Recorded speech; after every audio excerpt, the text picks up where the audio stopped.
जब मैंने preparation start किया तो कहीं ना कहीं इस वर्दी के लालच में ही प्रिपरेशन स्टार्ट किया था। फिर बाद में इस पोस्ट के बारे में और भी चीज़ें पता चली, जैसे कि आपको एडवेंचर भी होता है, जैसे कि फील्ड पे आपको जॉब करना जाना पड़ता है, आपको ऑफिस भी आपका काम है, फील्ड पे भी आप जा रहे हैं, तो कहीं ना कहीं मुझे ऐसा ही एक जॉब प्रोफाइल चाहिए था। बैलेंस है, बैलेंस टोटली फील्ड नहीं है ना, टोटली ऑफिस टाइप का बोरिंग भी। हाँ, तो कहीं ना कहीं मुझे ये चीज़ बहुत अट्रैक्ट करती है इस जॉब। तो एसएससी ही क्यों चुना? यूपीएससी है, सीजीपीएससी है, और भी काफी सारे एग्जाम्स हैं। नहीं, मैं आज तक सिर्फ एसएससी सीजीएल के पेपर दिया हूँ, इसके अलावा मैं किसी पेपर में नहीं बैठा हूँ। तो और जहाँ तक मैंने इसी एग्जाम को क्यों सेलेक्ट किया, तो इसको डिसाइड करने का सबसे बेस्ट तरीका ये है कि आप सिलेबस देखिए, आप सारे एग्जाम के सिलेबस देखिए जिसमें आप इंटरेस्टेड हैं, और जिस सिलेबस पे आपको लग रहा है कॉन्फिडेंस आ रहा है आप उसको चुनिए, वो आपको बहुत जल्दी सक्सेस दिलाए। तो मेरे साथ वही हुआ, मुझे सिलेबस बहुत अच्छा लगा, मुझे लगा कि सिलेबस में बहुत अच्छा पकड़ बना सकता हूँ, तो मैंने इसको लिया। मैं 2019 बैच का सिल्वर मेडलिस्ट, मेटलर्जिकल डिपार्टमेंट।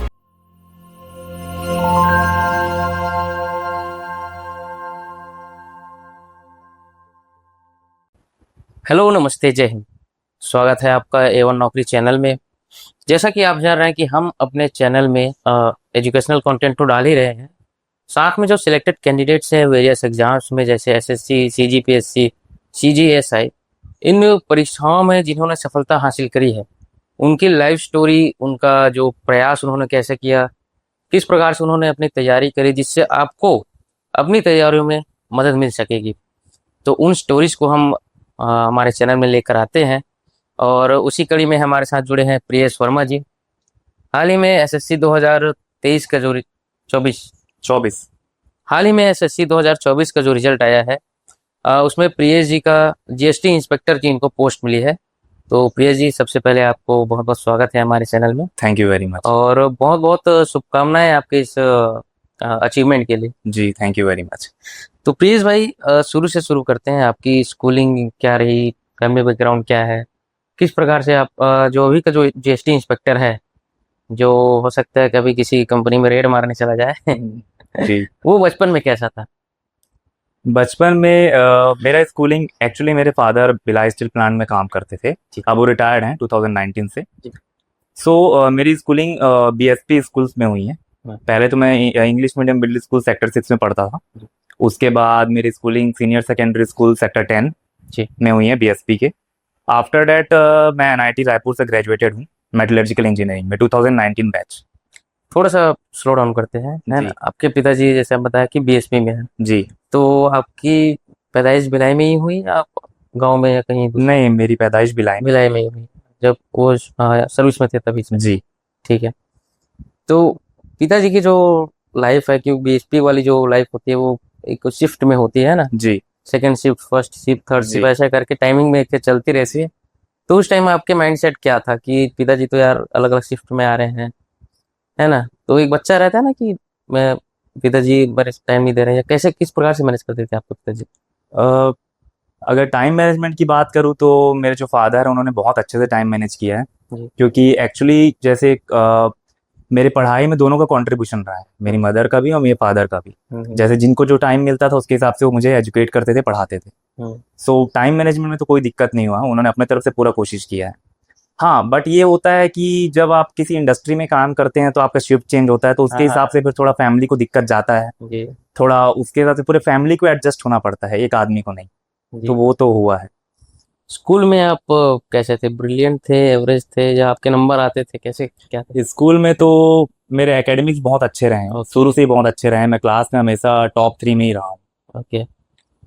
और खुरापाती थे या सीधे साधे, कैसे थे? मैं मीडियम एवरेज था, दोनों ज़्यादा खुरापाती भी नहीं था और ज़्यादा सीरियस भी नहीं था। स्पोर्ट्स वगैरह जैसे कुछ हॉबी आपकी रही है स्कूल में? स्पोर्ट्स, क्रिकेट मैंने बहुत खेला है। मतलब अदर देन एकेडमिक, क्रिकेट आपका क्रिकेट बहुत खेला है। बढ़िया रहा है जी। फिर जब आप स्कूल में थे तो क्या सोचा कि आपको, आपने बताया कि आप एनआईटी से ग्रेजुएट हैं, उस टाइम क्या आपके दिमाग में आया कि आपको एनआईटी ही करनी चाहिए, या दूसरे फील्ड में नहीं जाना चाहिए? इंजीनियरिंग आपने कैसे परस्यू किया उस टाइम? एक्चुअली जो मेरी बड़ी सिस्टर हैं उन्होंने भी इंजीनियरिंग किया है जी। तो उस टाइम से ही जब उन्होंने इंजीनियरिंग किया तब से ही मैं क्लियर हो गया था कि मुझे इसी फील्ड में ही जाना है, क्योंकि ऐसा होता है कि एक स्टैंडर्ड होता है इंजीनियरिंग का। अगर आप इंजीनियरिंग कॉलेज से पास आउट होते हैं तो आप काफ़ी कुछ सीख के निकलते हैं। जी।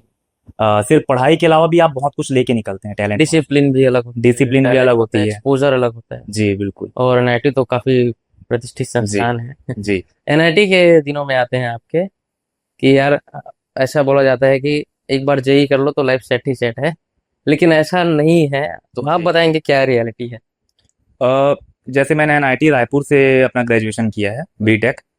सो रियलिटी ये है कि आपको एक डिसेंट पैकेज तो मिल जाएगा, हम्म, बट मुझे ऐसा लगता है कि आप सफिशिएंट नहीं हो, आप सेटिस्फाई नहीं हो पाएंगे उससे, आप सफिशिएंट नहीं रहेगा आपके लिए वो। हम्म, अगर आप ज़्यादा एम्बिशियस है लाइफ में तो आपको एक टाइम पे फील होगा ही कि आपको शायद तक कुछ और चीज़ का प्रिपरेशन करना चाहिए, कुछ और बड़ा करना चाहिए लाइफ में। जैसे हमारे यहाँ क्या हुआ कि हर ब्रांच में कंपनीज फिक्स हैं, कौन सी कंपनीज आती हैं, बट अगर आपका मन है कि आपको कहीं और काम करना है तो फिर आपको अपनी जॉब छोड़ के आपको तैयारी करना ही पड़ेगा। अलग से उसकी तैयारी करनी हाँ। पड़ेगी।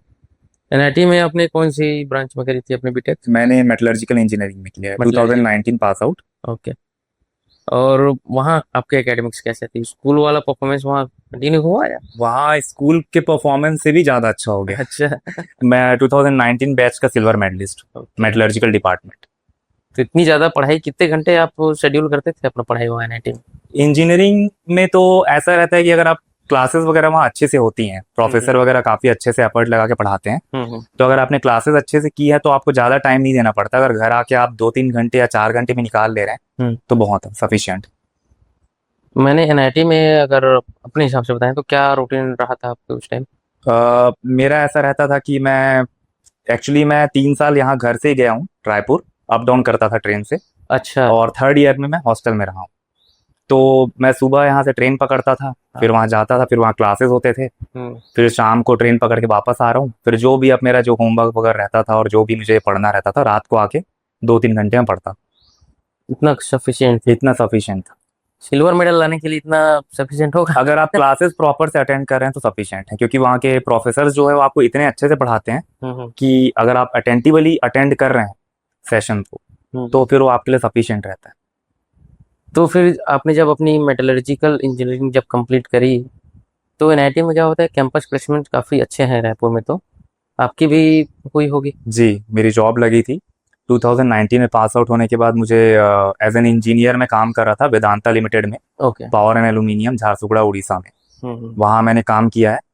उसके बाद फिर वहाँ से रिजाइन करके मैं आके मैं प्रिपरेशन चालू। वहाँ कितने महीने या कितने साल आपने काम करी? मैं करीब वहाँ 6 महीने से 1 साल के बीच मैंने काम किया। ओके। कैसा था अनुभव इंडस्ट्री का वहाँ का as an engineer? As an engineer देखिए, पैकेज तो आपको अच्छा मिलता है और आपको स्टैंडर्ड ऑफ लिविंग भी अच्छा रहता है आपका, बट वही होता है कि आपको रिमोट एरियाज मिलते हैं, आपके पास ट्रांसफर का कोई वो नहीं होता है, और आपको शिफ्ट हर 2 दिन में शिफ्ट चेंज होते थे मेरे। हर 2 दिन में मतलब कैसे होते थे? जैसे 2 दिन डे शिफ्ट, फिर 2 दिन मॉर्निंग शिफ्ट, फिर जनरल शिफ्ट। तो ये थोड़ा मैं रूटीन सेटअप नहीं कर पा रहा था। हाँ, सेटअप नहीं हो पा रहा था। तो कहीं ना कहीं ये मन में आ गया था कि मतलब फिर कुछ और अच्छा करना है। तो फिर आप ये एसएससी की तैयारी की? हाँ, फिर मैं वो छोड़ के आया। उसके बाद फिर मैंने स्टार्ट किया एसएससी का प्रिपरेशन। जब आपने ये डिसाइड किया तो एसएससी ही क्यों चुना? यूपीएससी है, सीजीपीएससी, और भी काफ़ी सारे एग्जाम्स हैं। अभी तो गवर्नमेंट एग्जाम की बात करें तो बैंक के जो एग्जाम्स होते हैं, आपने एसएससी क्यों चूज करा? या ये बात भी क्लियर करिए कि आपने सिर्फ एसएससी की तैयारी की या साथ में इन सब एग्जाम को भी दिया था? नहीं, मैं आज तक सिर्फ एसएससी सीजीएल के ही पेपर दिया हूँ, उसके अलावा मैं किसी पेपर में नहीं बैठा हूँ। तो और जहाँ तक मैंने इसी एग्जाम को क्यों सेलेक्ट किया, तो और ये बहुत ऑब्वियस है कि स्टूडेंट जो होते हैं वो पहले बहुत कंफ्यूज रहते हैं क्या करें क्या नहीं करें। तो इसको डिसाइड करने का सबसे बेस्ट तरीका ये है कि आप सिलेबस देखिए, आप सारे एग्जाम के सिलेबस देखिए जिसमें आप इंटरेस्टेड हैं, और जिस सिलेबस पे आपको लग रहा है, कॉन्फिडेंस आ रहा है, आप उसको चुनिए, वो आपको बहुत जल्दी सक्सेस दिलाएगा। तो मेरे साथ वही हुआ, मुझे सिलेबस बहुत अच्छा लगा, मुझे लगा कि सिलेबस में मैं बहुत अच्छा पकड़ बना सकता हूँ, तो मैंने इसको चुना। तो आपने इसकी तैयारी 21 से चालू करी? हाँ, मैंने 20 से चालू किया है। 2020 से चालू करी है सीजीएल की तैयारी? हाँ। और उसके बाद जर्नी बताइए ना अपनी, क्या सीजीएल की आपने तैयारी कहाँ से करी, फिर कितने पेपर दिए, कितना अटेम्प्ट में आपका हुआ? जी, मैंने टोटल 5 अटेम्प्ट्स किए हैं इस एग्जाम के, और जिसमें 3 अटेम्प्ट मेरा सीरियस रहा है, CGL 21, 22 and 24 this time. Okay. So journey मेरा स्टार्ट होता है 2019 से, जब मैं प्राइवेट जॉब में गया आफ्टर माई ग्रेजुएशन। उसके बाद मैं फिर कोविड का भी टाइम था, जॉब छोड़ के आया। उसके बाद फिर मैं बहुत दिन तक कंफ्यूज था कि मैं क्या करूं क्या नहीं करूं। फिर मैं कुछ टाइम तक बैंकिंग का भी प्रिपरेशन किया मैं। ओके। फिर मुझे उससे ज़्यादा अच्छा ये एग्ज़ाम लगा, क्योंकि इसमें पोस्ट भी अच्छे वो प्रोवाइड करता है एग्ज़ाम, और सिलेबस में भी ज़्यादा अच्छा पकड़ बना सकता था जी। तो फिर मैंने 2020 का तैयारी चालू किया। CGL 2020 मैंने बहुत अच्छे से दिया, बट उसमें क्या हुआ कि टाइम भी कम बचा हुआ था, तो प्रीलिम्स में उतना अच्छे से फोकस नहीं कर पाया, और उस समय प्रीलिम्स के भी मार्क्स जुड़ते थे, पैटर्न अलग था। तो मेंस में अच्छा लाया, बट कहीं ना कहीं प्रीलिम्स में कम मार्क्स से करके मैं फाइनल सिलेक्शन से चूक गया। फिर मैंने CGL 21 अटेम्प्ट किया, जिसका पेपर 2022 में हुआ। तो उसमें मुझे अकाउंट की पोस्ट मिली कैग मुंबई में, Indian audit and accounts department में। एंड आफ्टर डैट वही होता है कि जॉब तो बहुत अच्छी मिल गई, लेकिन फिर वो होता है कि आपको लोकेशन फैक्टर आ जाता है। जी, जैसे आपने बताया कि मुंबई में जी कैग की ऑफिस में मुंबई में आपने जी काम किया है ना? जी कैसे कितने महीने वहां पे थे मुंबई में आप? मतलब अभी भी है ना उसी जॉब में? जी हाँ। कितने महीने हो गए आपको जॉब में? मुझे इसका 2023 में पोस्टिंग आया। उसके बाद से मुझे वही 1 साल के करीब हो गया है। तो भैया मुंबई में ही रह के अपनी तैयारी कर रहे थे? हाँ, मैंने बीच में छुट्टी भी लिया था अच्छा। स्टडी के लिए, बट वो ज़्यादा मिलता नहीं है, तो आपको मैनेज करना पड़ता है। जैसे स्टार्टिंग में भी मैंने इस पोस्टिंग जब मिला था, तो ज्वाइन करने के पहले मैंने छुट्टी के लिए अप्लाई कर दिया था एक्सटेंशन के लिए, तो थोड़ा लेट मेरा ज्वाइनिंग हुआ। बट आपको थोड़ा जॉब के साथ तो मैनेज करना ही पड़ता है। तो अभी कैग में तो आपका एक अनुभव हो चुका है अच्छा खासा 1 साल का। जी। तो जो बच्चे SSC की तैयारी कर रहे हैं उनको थोड़ा सा बताइए कि कैग की जॉब प्रोफाइल क्या होती है, क्या उसमें करना पड़ता है, और जैसे आपने बताया कि लोकेशन फैक्टर है, उसके बारे में भी बताइए कि मुंबई में क्या लाइफस्टाइल है। पहले लोकेशन फैक्टर के ऊपर बात कर लेते हैं। एक्चुअली क्या होता है कि SSC के जॉब में आपको ना 3 चैलेंजेस होते हैं। बाकी जॉब्स में ऐसा रहता है कि आपको एक ही पोस्ट मिलेगा, आप एक ही लोकेशन से अप्लाई कर रहे हैं, तो आपको बस आपको एग्जाम क्रैक करना है। बट यहाँ 3 चैलेंजेस हैं। आपको एग्जाम भी क्रैक करना है, आपको आपका डिजायर्ड पोस्ट भी चाहिए, और आपको आपका डिजायर्ड लोकेशन भी चाहिए। तो ये एक चैलेंज होता है, और इसी चैलेंज में कहीं ना कहीं मैं भी फंसा हूँ, सबको फेस करना पड़ता है। और जहाँ तक बात मुंबई की है, मुंबई में देखिए सिटी तो बहुत अच्छा है, सिटी में कोई बुराई नहीं है। बस वही है कि आपको वहाँ लाइफ थोड़ी फास्ट है, आपको उसके अकॉर्डिंग ढलना पड़ेगा। आपको ट्रैवल ज़्यादा करना पड़ेगा, जैसे कि वहाँ पॉपुलेशन डेंसिटी भी ज़्यादा बहुत है, ज़्यादा। और वहाँ का जो बाकी सब तो ठीक है, लेकिन वहाँ का जो आपका इंफ्रास्ट्रक्चर वगैरह है, घर वगैरह, वहाँ का कॉस्ट भी बहुत ज़्यादा है। जी। तो कहीं ना कहीं वो सब मैनेज करना पड़ता है, बट ठीक है। आपको क्या क्या वो परेशानियां झेलनी पड़ी थी मुंबई में? हाँ, परेशानियाँ की अगर बात करें तो जैसे कि जो मेरा ऑफिस है वो पॉश एरिया में, जी। तो वहाँ पे जब आप रहने के लिए घर खोजेंगे अपने लिए, वैसे तो ऑफिस प्रोवाइड करता है घर, बट उसमें अभी लाइन लगा हुआ है, जैसे मेरे जो सीनियर है उनको ही नहीं मिला है। ओके, मतलब तो इतनी ज़्यादा शॉर्टेज है हाँ, शॉर्टेज। अकोमोडेशन के लिए हाँ सरकारी नौकरी में, हाँ। है ना? तो आपको अपने से फिर वो खोजना पड़ता है कहाँ आपको रहना है। तो जब आप उस पॉश एरिया में खोजने जाएंगे, तो आप गवर्नमेंट जॉब में उसको अफोर्ड करना आपके लिए बहुत ज़्यादा मुश्किल हो जाएगा। आपकी सैलरी का जो मेजर चंक है वो उधर ही चला जाएगा। तो फिर इसी चक्कर में मैंने क्या किया कि मैं पनवेल में रहना चालू किया। पनवेल तो वहाँ मुझे सस्ते में तो 1 आवर के रूम मिल गया, बट पैसे बचाने के चक्कर में मेरा टाइम निकलने लग गया, क्योंकि मुझे सुबह भी 1 घंटे के करीब लोकल में ट्रैवल करना पड़ता है, रात को भी 1 घंटे के करीब लोकल में ट्रैवल करना पड़ता है। तो ये दिक्कत है, वहाँ आपको ट्रैवलिंग करना पड़ेगा। मुंबई लोकल तो खैर वर्ल्ड फेमस है, जानी जाती है अपनी भीड़ भाड़ और कंजेशन काफी चीजों के लिए। जी। उसका अनुभव कैसा था आपको मुंबई लोकल का? मुंबई लोकल एक्चुअली आपको वो देखने में अच्छा लगेगा। हाँ। हाँ, अगर आप देख रहे हैं तो आपको अच्छा लगेगा, आप 2 दिन के लिए घूमने गए तो आपको अच्छा लगेगा, लेकिन अगर आपका रोज का लाइफ स्टाइल ही वही है कि आपको रोज दौड़ के वो लोकल को पकड़ना है उतने भीड़ में, तो फिर कहीं ना कहीं आपको लगने लगेगा कि मतलब कि आपको अंदर से आपको सेटिस्फेक्शन नहीं आएगा कि मैं क्या लाइफ जी रहा हूँ। आपको बहुत ज्यादा मतलब ऑफिस, असली दिक्कत ऑफिस के बाहर चालू हो रहा है।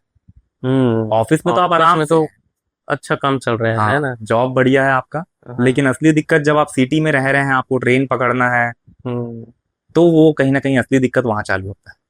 कैसा रहा आपका अनुभव वहाँ का लोकल का? मेरा अनुभव तो बढ़िया था, ऐसे कोई दिक्कत वाली बात नहीं है। बट वही है कि बैचलर है तब तक हम ये चीज चला सकते हैं। जी, सही। फिर जब हमारी मतलब फैमिली स्टार्ट होगी, तब हमारे लिए कहीं ना कहीं मुश्किल होगा, और फैमिली के लिए भी मुश्किल होगा। तो इसी कारण मुझे और प्रिपरेशन के लिए देखना पड़ा। तो अभी आप कैग की नौकरी में, कैग का प्रोफाइल बताइए, कैग का क्या है? कैग का प्रोफाइल ये है जैसे कि आपको इसमें दो डिपार्टमेंट होते हैं, एक ऑडिट होता है, एक अकाउंट डिपार्टमेंट होता है। तो मैं अकाउंटेंट हूँ अकाउंट डिपार्टमेंट में। हम्म। तो आपको क्या करना पड़ता है, जैसे कि कैग का काम ये है कि जो सेंट्रल गवर्नमेंट जो है, जैसे कोई भी कंस्ट्रक्शन के लिए जो बड़े बड़े आपके पास होते हैं, पैसे पास होते हैं कि आपको यहाँ कुछ कंस्ट्रक्ट करना है या फिर कुछ, मतलब सेंट्रल गवर्नमेंट कुछ बना रही है, तो वो पैसा सही जगह में लग रहा है कि नहीं लग रहा है, ये चेक करना कैग का काम। स्क्रूटिनी का काम। हाँ, जांच करना कैग का काम है। ऑडिट डिपार्टमेंट ऑडिट करके लाता है, अकाउंट डिपार्टमेंट फिर उसको देखता है। यानी ऑडिट डिपार्टमेंट फील्ड में जाके ऑडिट करता है जी। अकाउंट्स डिपार्टमेंट उसके ऑफिस में स्क्रूटनी करी जाती जी है। ये आपका मेजर काम है कैग का। जी। ठीक है। तो वहाँ क्या है, मतलब वर्कलोड कैसा रहता है कैग में? वर्कलोड तो ज्यादा है नहीं आपकी, मतलब मैं चाह रहा हूँ कि जो प्रिपेयर कर रहे हैं ना, जी उनको थोड़ा सा एक रियलिटी चेक मिले कि कैग में होता क्या है। जी। कैग में देखिए वर्कलोड तो ज्यादा ऐसा कुछ है नहीं। आपका काम जितना भी रहेगा अकाउंटेबिलिटी वाला काम रहेगा, आपको जिम्मेदारी से अपना काम करना है बहुत ज्यादा, बट ऐसा वर्कलोड है नहीं। आप सुबह वही करीब 9:30 बजे से ऑफिस चालू होता है, शाम के 6 बजे तक चलता है। और आपको बीच में ऐसा भी आप एकदम हेक्टिक शेड्यूल भी नहीं रहता, कोई पब्लिक डीलिंग ऐसा है नहीं। हाँ, थोड़ा बहुत काम है जो आपको जिम्मेदारी से करना है। और इसमें देखिए जैसे आप अकाउंटेंट लगते हैं या फिर आप ऑडिटर लगते हैं, जो कि 2800 ग्रेड पे की जॉब है, बहुत अच्छी जॉब है। तो फिर आपको इसमें प्रमोशन के भी बहुत एस्पेक्ट मिलते हैं, जैसे कि आपको डिपार्टमेंटल एग्जाम्स वगैरह होंगे, तो वो जो कि एकदम टाइमली होते हैं। तो ये जॉब देखिए कैरियर के लिए जॉब बहुत अच्छा है। कहीं ना कहीं लोकेशन एक डिससेटिस्फैक्शन मेरे अंदर में था, इसलिए मैंने और प्रिपरेशन किया, अदरवाइज ये जॉब में कोई कमी नहीं। तो आपने तो सक्सेसफुली दो दो बार एक अच्छी पोस्ट ले ली है ना? तो क्या रूटीन रहता था, कितने घंटे आप अन्य सब्जेक्ट्स को देते थे? काम के साथ साथ भी आपने प्रिपरेशन करी है, जी तो उसका थोड़ा सा बताइए कि जो नए स्टूडेंट्स हैं वो किस प्रकार से इसको अप्रोच करें। जी। देखिए जब मैंने प्रिपरेशन स्टार्ट किया, असली जो मेहनत करना पड़ता है वो स्टार्टिंग के फेज में ही करना पड़ता है ना। तो एक्चुअली उस समय तो मेरे पास जॉब नहीं थी, मैं प्राइवेट जॉब छोड़ के ही आया था, मैंने प्रिपरेशन स्टार्ट किया था, तो सारे कॉन्सेप्ट्स वगैरह क्लियर मैं उसी समय से कर लिया था। और जहां तक बात जॉब के साथ प्रिपरेशन करने का है, तो फिर मेरे कॉन्सेप्ट क्लियर थे, मेरे को मुझे सिर्फ मॉक वगैरह लगाना रहता था। ठीक है। और जैसे अगर किसी को भी इसका प्रिपरेशन स्टार्ट करना है, तो मैं ये सजेस्ट करूंगा कि देखिए सिलेबस बहुत ही वास्ट है किसी भी कॉम्पिटिटिव एग्जामिनेशन का। तो आप एक ही समय में अगर पूरे सिलेबस को कवर अप करने जाएंगे तो ये बहुत ही हेक्टिक हो जाएगा और कहीं ना कहीं डिमोटिवेटिंग भी होगा। तो करने जा रहे हैं, हुआ नहीं तो थोड़ा सा जी, नहीं होता ना, कहीं ना कहीं वो बीच में फिर आप छोड़ देंगे। देंगे। तो सबसे बेस्ट अप्रोच इसका ये है मेरे हिसाब से, जो मैंने किया था, कि आप स्टार्टिंग में ही मॉक लगा के देखिए उस पर्टिकुलर एग्जाम का, और आप बिल्कुल मार्क्स वगैरह से डरिए मत, कितना भी मार्क्स आए, बट आप अपने स्ट्रेंथ और अपने वीकनेस को पहचानिए। मॉक लगाने से लेवल का अंदाजा आएगा ना। आप कौन सा टॉपिक आपको पढ़ने का जरूरत है, कौन सा टॉपिक आपको पहले से आता है। कुछ ना कुछ टॉपिक ऐसे होते ही हैं जो हमको पहले से आते हैं। ओके। क्योंकि यहाँ बेसिक चीजें ही चेक की जाती है इस एग्जामिनेशन में, 10th लेवल, उसके आगे का आपको कुछ नहीं आता। तो ऐसे चीजें जो आपको पहले से आती हैं उस पर आप वर्क मत करिए, पहले आप उस पर वर्क करिए जो आपको पहले से नहीं आता है, जो आपको वीकनेस है। इस तरीके से आप पूरा सिलेबस भी कवर अप कर पाएंगे और आपका टाइम भी बचेगा। और वो वीकनेस तब पता चल रहा है जब आप मॉक लगाएंगे। जी। क्या रूटीन रहता था, कितने घंटे आप देते थे अपनी तैयारी को? स्टार्टिंग में तो देखिए, स्टार्टिंग में तो मैं लाइब्रेरी में करीब 8 से 9 घंटे पढ़ लेता था, उससे ज्यादा भी होता था कभी कभी। तो वो आपको उतना डेडिकेशन दिखाना पड़ेगा स्टार्टिंग में, क्योंकि आप नए होते हैं, आपको सिलेबस पता नहीं है, आपको कवर अप करना है, एक आपको बेस बनाना है अपना। तो वैसा था। और मैं ये बताना चाहूंगा जैसे कि आप अगर 8 घंटे पढ़ रहे हैं या 10 घंटे पढ़ रहे हैं, तो आप ऐसा नहीं कर सकते कि आप सारे सब्जेक्ट को बराबर टाइम दे रहे हैं। जो आपका वीकनेस है उसको आप ज्यादा टाइम दीजिए, जैसे उसको आप 4 घंटे पढ़िए, 3 घंटे पढ़िए। जो आपका स्ट्रेंथ है, जो सब्जेक्ट आपको पहले से अच्छा पकड़ है आपका, उसको आप कम टाइम पढ़िए। फिर जहां तक बात है, जब मेरा जॉब लग गया था तब तो फिर मुझे टेस्ट ही देना होता था। इंग्लिश कॉन्सेप्ट तो सारे कॉन्सेप्ट तो क्लियर ही थे। मॉक टेस्ट ही लगा रहे थे, प्रैक्टिस ही कर रहे थे। प्रैक्टिस ही कर रहा था। प्रैक्टिस का क्या महत्व है? मॉक टेस्ट वगैरह, प्रैक्टिस, इन सब का क्या महत्व है इन एग्जाम्स के तैयारी में? देखिए क्योंकि प्रैक्टिस। नए बच्चे होते हैं ना, वो सिर्फ सिलेबस कवर करने में ध्यान देते हैं जी और कहीं ना कहीं प्रैक्टिस और रिवीजन में पीछे हो जाते हैं, इसीलिए कुछ लोगों का एक दो बार में नहीं हो भी पाता है। जी। तो इसका क्या महत्व है प्रैक्टिस का? देखिए ये गलतियां बहुत फ्रेशर करते हैं। वो पहले मैं भी एक समय उन्हीं में से एक था। हम्म, ये सोचते हैं कि पहले मैं पूरा सिलेबस कवर अप कर लेता हूँ, फिर मैं कहीं प्रैक्टिस करना चालू करूंगा, मॉक देना चालू करूंगा। ये सबसे बड़ा मिस्टेक है और ट्रैप है। ओके। तो आपको ये नहीं करना है, क्योंकि आपको एक टाइम, पर्टिकुलर टाइम में उस एग्जाम को क्रैक करना है। हम्म, और आपको प्रैक्टिस करना भी एक अच्छे टाइम में ही स्टार्ट करना पड़ेगा। ऐसा नहीं कि आप एग्जाम के जस्ट पहले स्टार्ट कर रहे हैं। हम्म, तो आप जब आप प्रिपरेशन स्टार्ट करें तभी से आप मॉक लगाना चालू कर दीजिए। भले आपके मार्क्स कितने भी आए, धीरे धीरे आप वो कवर अप कर लेंगे। बट आपको एटलीस्ट आपका एक स्पीड बनना चालू हो जाएगा सब्जेक्ट में। पेपर आपको देने की आदत हो पेपर देने की आदत हो जाएगी उस रियल टाइम में। जाए। जी। तो ये बहुत जरूरी है। आपको प्रैक्टिस का तो बहुत ही ज्यादा इंपॉर्टेंस। जी, तो प्रियेश, जीएसटी इंस्पेक्टर आपने चूज किया जी। है ना? क्या क्या सोच के आपने किया है और क्या टारगेट लेके आप चल रहे हैं अपने इस जॉब के लिए? अ, जब मैंने प्रिपरेशन स्टार्ट किया था, कहीं ना कहीं इस वर्दी के लालच में ही प्रिपरेशन स्टार्ट किया था।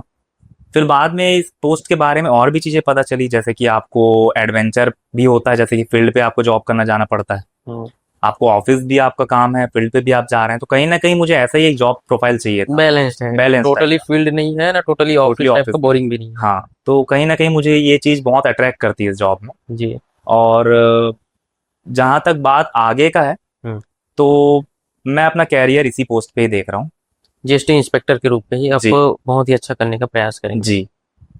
आगे कोई प्रिपरेशन करने की सोच रहे हैं आप जॉब के साथ साथ, या इसको आपने बोला कि आप कैरियर तो आगे देख ही रहे हैं, फिर भी मन में रहता है ना यार, एक पोस्ट और ऊपर हो जाता करके, ऐसा कुछ है आपके मन में? जी, अगर मैं प्रिपेयर करूंगा तो अब सीजीपीएससी का करना चाहूंगा। जी। अदरवाइज तो फिर मैं इसी में ही कंटिन्यू करूंगा। जीएसटी इंस्पेक्टर में। जी ठीक है प्रियेश, तो काफ़ी बढ़िया आपके साथ ये कन्वर्सेशन रहा है। जी। और अगर आप कोई चीज़ ऐड करना चाहें अपनी तरफ से हमारे नए स्टूडेंट्स के लिए, तो बिल्कुल आप बता सकते देखिए दो तीन गलतियां हैं जो आपको किसी भी कॉम्पिटिटिव एग्जामिनेशन में नहीं करना चाहिए। हैं। अगर वो करेंगे तो आप एक, जैसे एसएससी का प्रिपरेशन आप कर रहे हैं, तो एक लूप बन जाएगा, एक विशियस लूप। मतलब आप बार बार एग्जाम दे रहे हैं बट आपका सिलेक्शन ही नहीं हो रहा है। तो वो गलतियां ऐसी है, जैसे कि ये हुआ, आप मॉक नहीं लगा रहे हैं, आप ये सोच रहे हैं कि सिलेबस पूरा कर लूंगा तब मॉक लगाऊंगा। हैं। एक गलती ये हुआ कि आप हर सब्जेक्ट्स को प्रॉपर टाइम नहीं दे रहे हैं। तो ये गलती आपको नहीं करना है। एक गलती ये हुआ कि जैसे कि आप जब प्रिपरेशन कर रहे हैं तो आपको जिन सब्जेक्ट्स में मजा आ रहा है आप उसी को एंजॉय करने लग गए, आप वीक सब्जेक्ट की तरफ ध्यान ही नहीं दे रहे हैं। तो ये कुछ गलतियां हैं।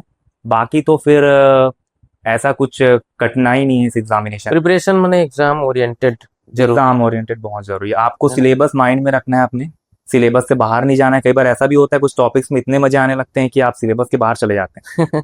तो आपको वो भी नहीं करना है। रिसर्च वाली फील्ड में घुस जाते हैं, हाँ, है ना? तो आपको कोई एकदम प्रोफेसर नहीं बनना है हम्म। किसी भी सब्जेक्ट में। आपको इतना तो तैयारी, मतलब दिमाग में रखिए कि एग्जाम में क्या आता है क्या नहीं आता है उस पर्टिकुलर टॉपिक से। कुछ बुक्स या आपने जहाँ से भी सोर्सेज से तैयारी करी होगी, वो अगर आप रिकमेंड कर सकते हैं तो प्लीज। देखिए बुक्स में तो मैं सिर्फ यही बोलूंगा कि चाहे कोई भी सब्जेक्ट हो, हम्म। आपको जो फायदा पहुंचाएगा वो है प्रीवियस ईयर क्वेश्चंस। ओके। तो बेटर यही होगा, जैसे कि मैंने खरीदा था किरण का हम्म। प्रीवियस ईयर क्वेश्चन का जो बुक आता है हर सब्जेक्ट का, और आप वहीं से प्रैक्टिस करिए। और उसमें भी अगर आप प्रैक्टिस कर रहे हैं तो आप अपने वीकनेस को पहले प्रैक्टिस करिए, उसके बाद अपने स्ट्रेंथ में जाइएगा। ऐसा नहीं कि आप बुक, इतना मोटे बुक को आप उठाए और शुरू से ही बनाना चालू कर दिए, ऐसा नहीं करना है आपको। हम्म। बाकी मैं बुक तो ये रिकमेंड करूंगा, इसके अलावा कोई और बुक। पीवाईक्यूसी मेन है। पीवाईक्यू ही मेन है। और बाकी अगर आपको थ्योरेटिकल पोर्शन कवर करना है तो या तो आप कहीं कोचिंग कर रहे हैं उससे कर सकते हैं, हाँ, या फिर ऑनलाइन इतने सारे सोर्सेज काफी अवेलेबल सारे हैं, सोर्सेज यूट्यूब पे भी बहुत अवेलेबल है। फ्रीली अवेलेबल है अभी। हाँ, तो वो पर्टिकुलर टॉपिक आप पढ़ के आइए, फिर उसे पीवाईक्यू प्रैक्टिस करिए बुक से। सब मोर देन सफिशिएंट। ठीक। तो thank you so much Priyesh, thank you sir. हमारे चैनल के लिए आपका टाइम देने के लिए। जी थैंक यू। और आगे आपके जॉब के लिए और आगे जो भी आप प्रिपरेशन करेंगे उसके लिए बहुत बहुत शुभकामनाएं हमारी तरफ से। Thank you sir. साथियों, तो ये थे प्रियेश, जिन्होंने कैग की नौकरी में होते हुए भी सेकेंड टाइम जीएसटी इंस्पेक्टर का टारगेट किया और सक्सेसफुली उस पोस्ट को हासिल भी किया। आशा करते हैं आपको इस वीडियो से यूज़फुल जानकारियाँ मिली होगी और आप भी अपनी प्रिपरेशन को 4 चांद लगाने वाले हैं। कमेंट करके बताइए वीडियो कैसा लगा, और चैनल को सब्सक्राइब करें, अपने दोस्तों के साथ शेयर करें। धन्यवाद।